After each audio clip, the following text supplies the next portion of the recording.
There was one thing I forgot about forms, and that is the Fieldset element.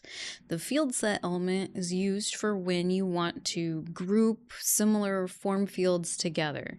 So in this instance, I have my sad little pizza ordering form, and I want to group the crusts together, and then I want to group my toppings together. So my two crusts right here, I will put into the Fieldset element.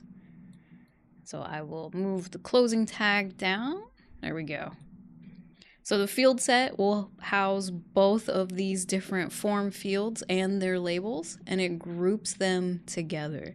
So that gives the user a bit more understanding of what this information is, but we can go even a step further and give it a legend. The legend kind of acts as a title for the Fieldset. So this will be crusts, and they can choose between thin or stuffed crust. So I'll do the same for my toppings.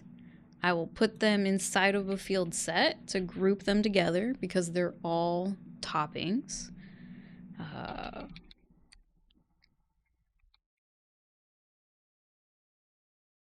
There we go. I will get the closing tag.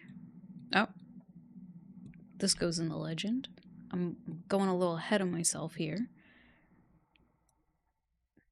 There we go. And then inside of that Fieldset, I will have the legend of toppings. There we go. And by default, it has some stylistic things applied to it, so it creates a border around it so you can clearly see what's grouped together.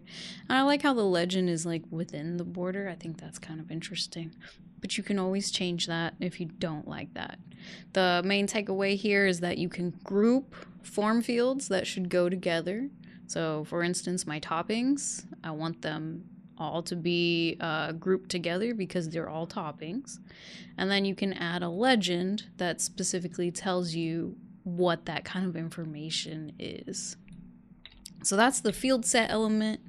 Use it with the legend element. The legend element can only go inside of a Fieldset element. So this is used to apply a title specifically to Fieldsets. If you want to add a title to the whole form and it's not in a Fieldset, then it would just be a heading like an H2 or H3. Okay, that's what I forgot.